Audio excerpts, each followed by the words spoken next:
we'll share with you experiences, stories, and inspiration to continue our mission to help others through movement and wellness. And I can't wait to continue exploring the impact you have in this world at Optima 2022.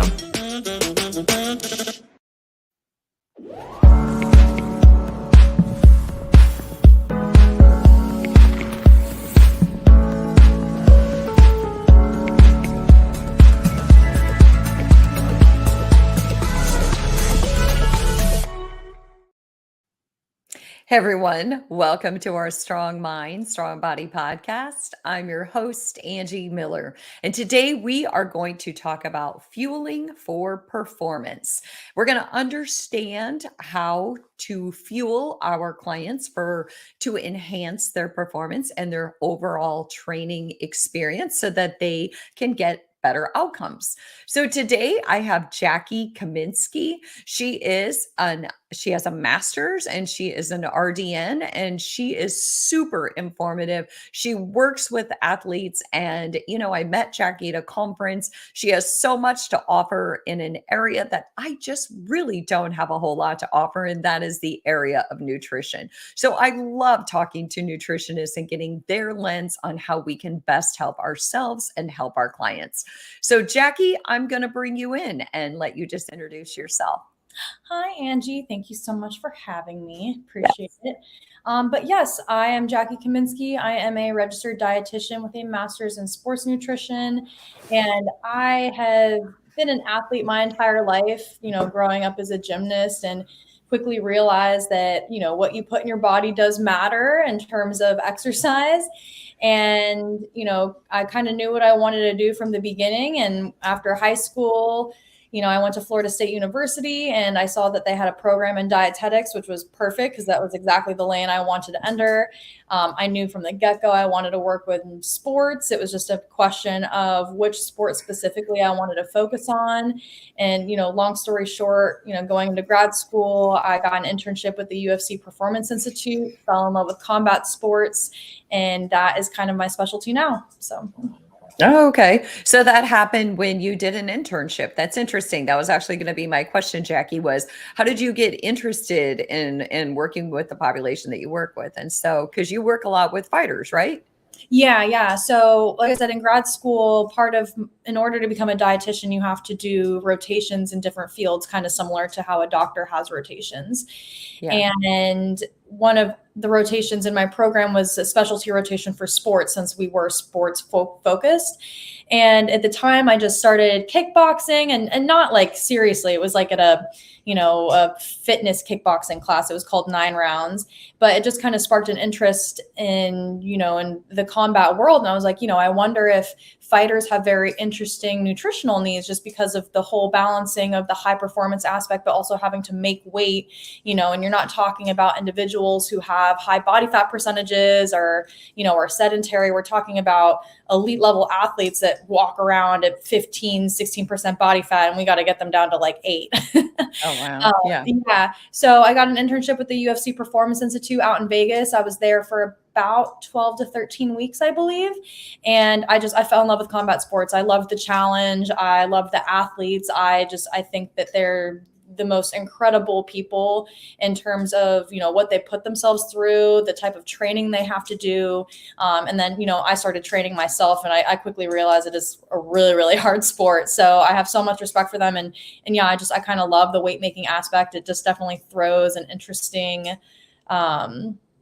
twist in how I kind of go about my programming and, fueling for these specific type of athletes. So yeah. Okay. Well, that's super interesting. Actually, I've seen your Instagram and I've seen you in there punching away. And I'm like, okay, that's way out of my scope, Jackie. That is what, although I do dream about punching things quite often. And frankly, I think it might do me some good, but yeah, maybe we'll have to get together and you can show me how to punch things. I think that would really improve my overall psyche. But so, when it comes to fueling for performance, just with everyday clients, everyday population. Some of them are higher level athletes, some are not. But what about, can you give us like a soundbite version of, I looked at your presentation that you had given for one of the conferences, and I thought it was very fascinating. It deep dived a lot into science. And so obviously in a 2-hour presentation, we only have 30 minutes to give the basics here. But what about carbs, fats, and proteins when it comes to fueling? What's a basic overview of that? I mean, quite simply, a basic overview is just understanding the purpose of every category and how it's not only going to nourish you, but benefit you from a exercising standpoint. So for example, protein is going to be what we call the king macronutrient, right? Because its main benefit is in building and creating new tissues. However, it's not an energy source. So I wouldn't feed an athlete or even a regular individual, a piece of chicken or eggs before they go do a high intensity exercise session, because our body doesn't utilize protein for energy. It's mainly for repairing and recovering, versus carbohydrates are the body's preferred energy source. We can metabolize that fairly quickly. Our cells will utilize it first when it comes to doing any sort of activity, from just sitting down to standing up to doing, a run, whether it's short duration, long duration.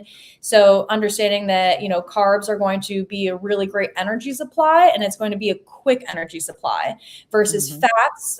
They will supply us with energy for longer periods of time that just take a lot longer to break down. So you won't be able to utilize fats until you're doing, sub-maximal intensity exercise for a very long period of time, because our body's going to use carbs first. So in terms of thinking about macronutrients in terms of performance, it's just, hey, what is going to be the easiest way for our body to utilize energy, and what food is going to fall into that category to be able to give us the, benefit or outcome that we're looking for. Yeah, and that was a great description, actually. Just kind of using just that concrete description of, I'm not going to give them chicken. I want to give them a carb, and that was a great way of kind of defining that, or distilling that down a little bit. So, what about that frequency, intensity, duration when it comes to fueling for performance? When it comes to different types of strength or different types of activity too, strength versus endurance versus weight class sports? Yeah. So when I talk about frequency, duration, and intensity of an exercise, that's something that I have to be mindful of, because how much food, the timing of the food specifically, is going to play a big role in what that athlete or client is doing that day. So for example, if they have several back-to-back sessions that are very high intensity, long in duration, those meals that I'm going to give them in the periods of time they can eat, I'm going to focus on, foods high in carbs, enough protein to have recovery between sessions. But again, being mindful that, it has to be low in fat. They have a session later on. They don't want to feel too full. So I got to give them enough food to recover, have energy for the next session, but something that's going to metabolize fairly quickly. Versus if it's maybe it's just one session that day, it's pretty low intensity. I don't need to give them as much food prior to that session, because they're not going to be burning as much calories. Their body's not going to be able to, or is not going to need to utilize as much energy as they would for a higher intensity, longer duration session. So then maybe that food would be maybe just a piece of fruit paired with some almonds or some avocado toast, because we know that, hey, it's low intensity. Our body can utilize fats for this type of exercise.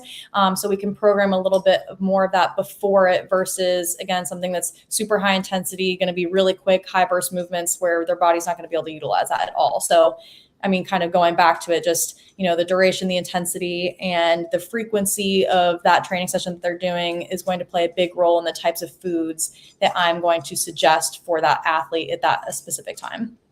Well, and I think that's a great description, because what actually came to my mind, Jackie, and I feel like this is a concern for everyone. Whether people work with a trainer or they don't, especially if they don't work with a trainer, is how much am I actually metabolizing? So I think that when we work out, like, okay, for instance, if I do cardio, I am hungry all day. I would venture to say I'm hangry all day long. Okay. And it's that fine line of how much did I actually burn versus how hungry I am. Does that make sense? And so I feel like a lot of times we think we burn more calories than we do, or that need to constantly satiate. And do you know where I'm going with that? Like, it's hard to determine how much food we really need to help us in our workouts. Yeah. And so the rule of thumb when it comes to fueling is, if we're talking about carbohydrate feedings, for example, rule of thumb is 30 to 60 grams of carbohydrates per hour of exercise. So, that, relatively speaking, that's not a lot of food, but that's just a guideline in terms of what we're going to consume to give us enough energy to perform and prevent early exhaustion. If you're talking about being hungry later on in the day, that's just probably a matter of, or for not just for you, for anyone, really is just a matter of, what is the meal composition that you're consuming throughout the day after that workout? Are you having just a ton of simple carbs? Are your meals low in fiber? Are they low in fat? Because if so, then that would probably not fill you up as much, probably signal to your body that, hey, you metabolize that pretty quickly. There's nothing to sit in our stomach and tell us that we're full. We don't need food. So, the meal composition after a workout matters too, and throughout the day, to make sure that we have, again, enough fiber, enough healthy fats to keep you full. So we're not just eating like small snacks and feeling like super, super hungry all day long. Right. Well, and tell me what that looks like when you say 30 to 60 grams of carbs. What does that look like in terms of food? What would you tell your client? Yeah, so it's not a lot of food at all, actually. It's relatively a small amount. So like 30 grams of carbs would be like one banana or 2 slices of toast. And when I say slices, I mean the little squares, not like the big giant rectangles. 60 grams would be something like a Nutri-Grain bar plus a banana. 4 dates is equal to 60 grams. Half a cup of oatmeal with, half a banana and a honey drizzle. So again, not a lot of food, and something light enough to, again, just give you energy to perform, prevent early exhaustion. But this isn't like a meal composition that's supposed to like essentially keep you full and filled up throughout the day. Right. And not enough to make you feel almost nauseous when you're exercising, right? I mean, you have to consider that too. You have to be able to absorb it and fuel your body, but not have it hold you back when you're actually exercising. So that leads me to, you talked about the frequency, intensity, duration, that type of thing. When it comes to fueling fueling for performance, that's a mouthful. You had talked in your presentation about endurance versus strength, power-based sports, and some of the key defining differences when you're fueling for performance. Can you kind of touch on that a little bit? Yeah. So a lot of the recommendations I touched on in my presentation, and I always will, is just what we've seen in research. So when it comes to endurance athletes, their needs are generally a little bit higher than strength-based athletes, just because of the frequency and duration of training that they're doing. Endurance athletes, an example would be like marathon runners, for example. So when you think about, how much training that they're doing, let's say they're preparing for, a half marathon, like how much mileage that is every single day that they're accumulating, and running, or if it's like a triathlon, it's very intense, it's long in duration. So their needs to fuel are going to be a lot greater than a strength-based athlete, because they're going to be more, strength is going to be more power. So for example, we think about bodybuilders or weightlifters or just a power lifter in general, their movements are, yes, they're lifting a lot of weight, but it's very quick. It's very short bursts with long rest periods. Right. So when we talk about fueling specifically for those athletes, carb needs for endurance athletes will tend to be a little bit higher than they will for strength-based athletes, just again, because of the volume that they're doing. And we know that carbs are going to be the best energy source in terms of fueling endurance-based athletes. Versus if we're looking at protein content, because strength-based athletes, the goal is to have more muscle mass. So we want to stimulate muscle protein synthesis as much as possible, which means we want to feed a really high protein diet. Endurance-based athletes are a little bit leaner in nature. They don't really want to build muscle, because at the end of the day, while muscle is great, mass means more weight on your body. So you can't be as fast. So, we still want to feed them enough protein to recover, maintain the lean tissue they do have, but not enough to be in a quote unquote building state. Okay. That was a really good. I love that. You're really good at the soundbite version, Jackie. So I want to reintroduce you. So this is Strong Mind, Strong Body. I'm your host, Angie Miller. Thank you so much for joining us. We are talking about fueling for performance, and I'm talking to Jackie Kaminski. She's an RDN, and she works a lot with fighters. She works with high performance athletes, and so she's got a great, unique lens on fueling for performance. Whether we're talking about our everyday athletes or we're talking about those high performing athletes. And so, Jackie, let's go back to timing. We kind of talked about it a little bit, but when it comes to like nutrient timing, especially for everyday athletes, if you're a trainer and you're like, okay, I've got my seniors versus my endurance runners versus my, you know, those who want to go more for my power athletes. Tell me some tips on timing that we can share with trainers when it comes to fueling their athletes.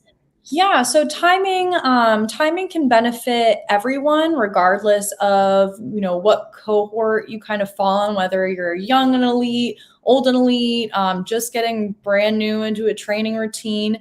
But timing, like I said, rule of thumb is at minimum, 30 to 60 grams of some sort of simple or even complex carbohydrate prior to exercise. And the point of this is to just, our body can utilize carbs immediately. So once we consume something, whether it's a simple carb like a white piece of bread, or maybe a complex carb, so like a sweet potato, our body can tend to break that down. My favorite. Yes. Our body can tend to break that down anywhere between, 15 to 30 minutes. So if we consume that shortly prior to exercise, that's like free available energy in our muscles that we can use almost immediately. And it's not being stored, as a reserve for later. So that's a good way to, for me as a dietitian, to tell people, hey, if you like have a sweet tooth, the best time to eat it would be right before exercise, because you know that you're going to use that immediately for energy for the work that you're going to do. It's not going to be held as a reserve in your body and, lead to, weight gain, or is what people worry about. Are you talking to me, Jackie? Because that's my downfall. Oh right? yeah, everyone's got a sweet tooth. Yeah, I tell people, I'm like, you want chocolate chip cookie? Have it right before a workout, because that's just straight sugar, and your body is going to be able to use that so perfectly during any exercise you're going to do. So I have to do a little quick pivot here. So I used to film fitness videos, and one time, actually, I had, I hope she doesn't mind me sharing this story, but I had Tammy Lee Webb. She was the director on the set. And she said, every time before I film a video, I eat a donut. So I always remember that. I eat a donut right before. Anyway, so yeah, big pivot move. There you go, Jackie. Go back. Yeah. And I would say that, like, hey, before any type of workout, regardless if it's super high intensity, low intensity, whatever it is, I think that's fine. If that's how you want to fit it in, because you feel like you're going to be able to utilize that and burn it off, I'm here for it. So I'm like, yeah, have a donut before your workout. It's totally cool. But very similarly on the flip side of that, even after a workout, everyone's biggest concern is building muscle, maintaining muscle. And that's why we say protein is king. So getting protein in as soon as you can after a workout, anywhere between right after up to 2 hours, is going to be the most beneficial in terms of a protein feeding to build muscle, stay in a muscle building state, regardless again of what cohort you fall on, whether you're a young individual, an old individual, elite level athlete, just starting fitness routine. So that's where timing can kind of play in regardless of where you are on that spectrum. And I have a question about that. Is it better in liquid form? So is it better if I make my protein smoothie, or can I eat my power bar? Don't I metabolize that protein smoothie more efficiently and more quickly? You'll metabolize a protein, like a whey protein, for example, if you're doing a powder, a little bit more quickly, just because it's already in its a more basic form. Whey protein is a fast digesting protein, whereas you have something like a yogurt or casein protein that's going to be more slow digesting. But at the end of the day, as long as you're getting a rich dose, and we quantify a rich dose as 20 to 30 grams of a high quality protein. And what I mean by high quality is a protein that has all your essential amino acids. So it has to be, ideally an animal-based protein, because animal tissues are pretty much identical to ours. So in terms of receiving all the amino acids that we need to build new muscle tissue. It'll be, like I said, yogurts, milk products, chicken, beef, eggs. But yeah, there's some proteins that will metabolize a little bit quicker than others. But at the end of the day, you're going to have the same response whether you have a whey protein shake in a liquid form versus a chicken breast. Okay. All right. Yeah. I do a plant-based protein powder myself, but you take more of a plant protein powder to get the same that you would get in a whey protein powder. So, but for me, it's friendlier to my gut. So it works better for me. The whey tends to talk to me for a hot minute or two or three. So once again, my name is Angie Miller. This is Strong Mind, Strong Body. And we are talking about fueling for performance. And I have a very special guest, Jackie Kaminski. Jackie is an MSRDN and she works with high performance athletes, and she's got a great lens on nutrition and fuel. So Jackie, I really want to touch base for a minute on supplements and just kind of label checking and some safety guidelines on supplements, because I feel like if ever there was a time when supplements, they're everywhere. They're just everywhere. And there's everywhere from Walmart to Target to, GNCs, which used to be devoted strictly to supplements. I feel like everywhere I go now, there's more and more and more shelves devoted to supplements. I'm like, how do we know what is good, what's not good? How do we know to check labels? What are we looking for? Yeah, it's a great question. Just because there's so much product on the market. And when it comes to supplements, I mean, something that was really hammered into, my education and what I went through is obviously the label checking, like we're about to go into, just because,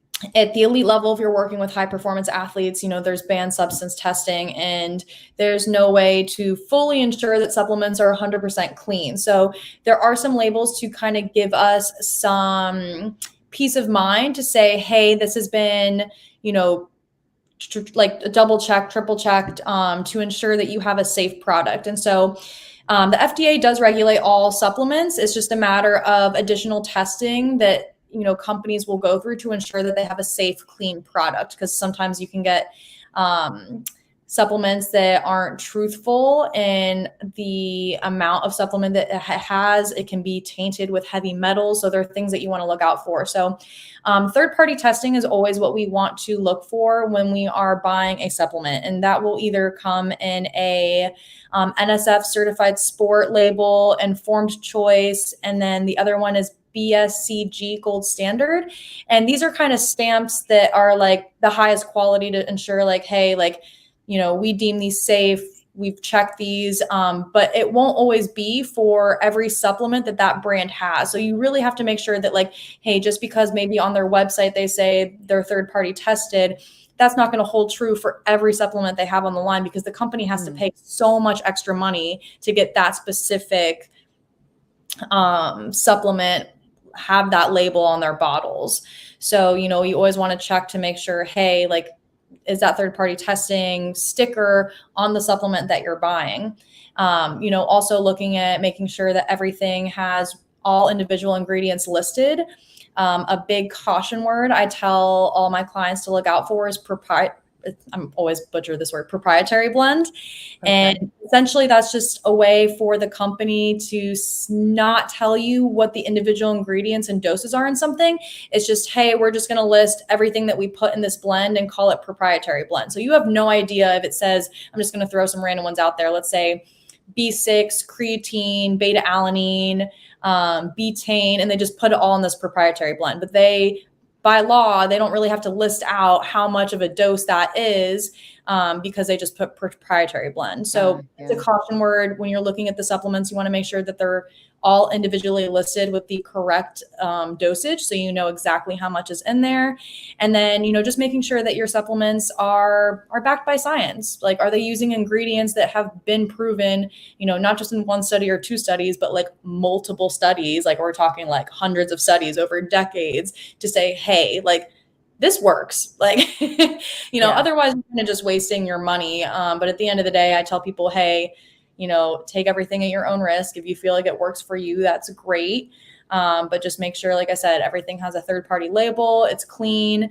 It's in an FDA approved facility. All individual ingredients are listed with the appropriate doses and everything. The ingredients that are being used, make sure it is being backed by research.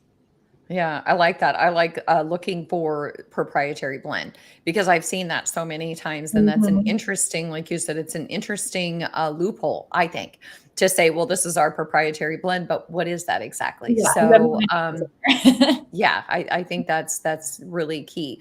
It's interesting too about supplements. I think it's just like with any pharmacology. I think that there could always be an argument of the how much of it is in our head. Like the supplement says it will do this, therefore we already feel like it's going to do this, because it's almost like hope. It reminds me of when people set up an appointment to see a therapist. They say that statistically or evidence supports that they already feel better, knowing that there's hope, knowing that they're going to get help. And I feel like it's that same. Amazing. What's that?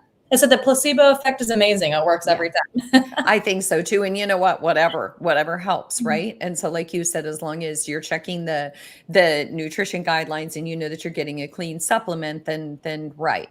So, Jackie, when it comes to fueling for performance, are there any other key takeaways that you want to leave us with that maybe I didn't ask you about, or you're thinking, Angie, why didn't you ask me this? Yeah, I would say that there's a big difference between fueling for performance and fueling for health.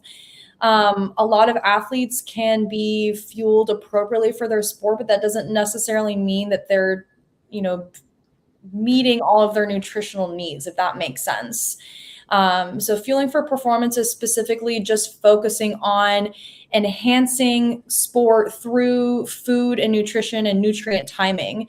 Ideally, we want to make sure that athlete is getting all of their essential vitamins and minerals and we're meeting all their needs. But at the end of the day, sometimes that's not always realistic just because their needs are so high. And at the end of the day, when it does come to athletes, the end goal is to make sure that they're performing at their best, regardless if that's good for their health or not. And, you're never going to tell someone who is an elite level athlete to stop doing more. That's never going to work. So you kind of have to work within, what they're comfortable with and willing to change. But yeah, overall, if we're just trying to take away, some major key points, I would say moderation is key. Everything has a place in your diet. It's just a matter of understanding, what category it falls in. Is it a carb? Is it a fat? Is it a protein? And what is the purpose of each macronutrient in our diet? And how can we utilize that to meet our goals? So like I said, if you want to have a donut, but have it earlier in the day or prior to exercise, because that's a simple carb. You're going to utilize that for energy, versus maybe towards the end of the day, let's focus on high protein consumption, high vegetable consumption, because we're not training. Our body doesn't need a ton of extra energy, but what we do need is protein and vitamins and minerals to recover before we go to sleep. So, right. Well, I think that was well said. And I have to share with everybody a funny little story. We're at a conference this summer and we're in Las Vegas and there's a group of us and it's late at night after dinner and we're just looking for a quick grocery stop. And I think we ended up at a CVS and we're scoping the aisles to find our quote unquote healthiest options for breakfast in the morning. And there was Jackie guiding me down the aisle. So, granola bars for you. Yeah, they're always a go-to. So Jackie, thank you so much for joining us. Thanks to all of you for tuning into our Strong Mind, Strong Body episode. And Jackie, is there a way that they could reach you on your social media if anybody had a question for you? Yeah. I'm most active on Instagram at The Fight Nutritionist. You just type that in, one word, The Fight Nutritionist. And yeah, you guys can reach me there, ask any questions. I post a ton of free content about this topic specifically. And yeah, or you can reach out to me via my website, fightnutritionist.com, and we can always go from there. All right. Fantastic. Yes, I'm connected with you on social media, and to all of you, I never say my own social media handle, but it's Angie Miller Fitness. So thanks again, all of our FN NASM audience. Thank you for joining us. Thanks, Jackie, for all your great insight, and we will see you next week. All right, thank you.